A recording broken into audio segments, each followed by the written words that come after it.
Down here at Breaffy House, I just want to do a quick update. Over the last couple of weeks I've heard rumours that the Ukrainian people staying here at the Woods Hotel were to be moved out. Apparently the Ukrainian people themselves didn't even know where they were going to be moved to.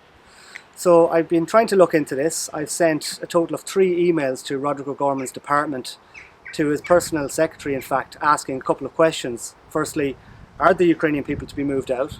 Where are they going to be moved to? When are they going to be moved out? And also who's going to be moving in and taking their place, if anybody at all. So, what sort of response did we get from Roderick O'Gorman's department? No response. Same as we always get. No communication, no engagement whatsoever. They continue to do whatever they like, and the people will find out when it happens and deal with it. That's as simple as that. So, no response, but I can tell you that in the last 2 days I've got fairly reliable information that the Ukrainian people here, a total of 120, have been moved out. I verified this yesterday by coming down here and speaking with an international protection applicant, a Georgian man, who informed me that yes, the Ukrainians are gone. And as well as that, you can just see it's much more quiet here than it normally would be. So we can say with some certainty that the Ukrainian people have been moved out. Where have they been moved to? Well, I've heard 2 stories. I've heard initially that they were going to be moved to Cork, somewhere in Cork. But from this more reliable source in the last couple of days, I've heard that they've been moved to Westport, to the Quays in Westport. So, as I said, this is not official information. This is just news on the ground from people that are connected here. So if anybody has any information to the contrary, people from Westport or whatever, please do let us know, or maybe comment below and let us know.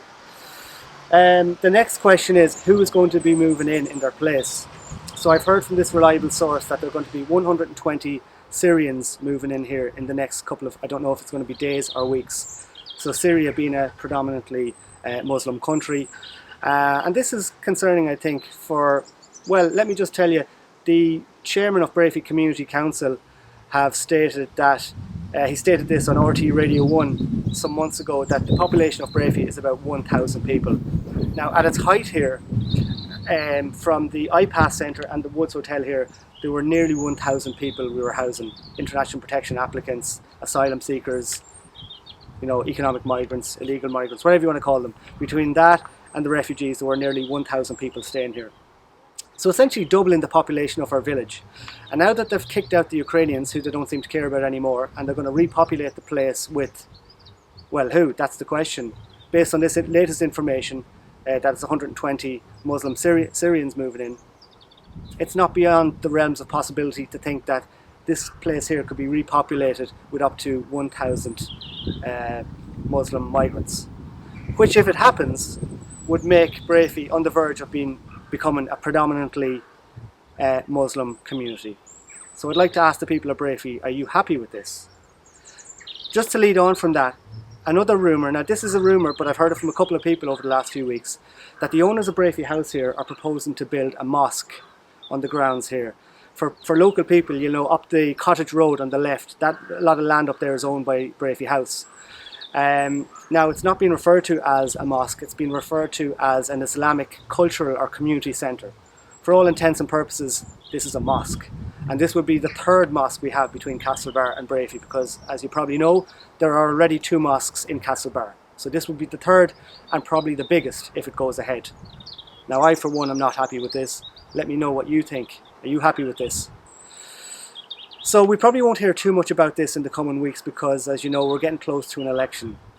And we know we're getting close to an election because we can hear the government, through their mainstream media propagandists, coming out with all the sound bites that they think people want to hear.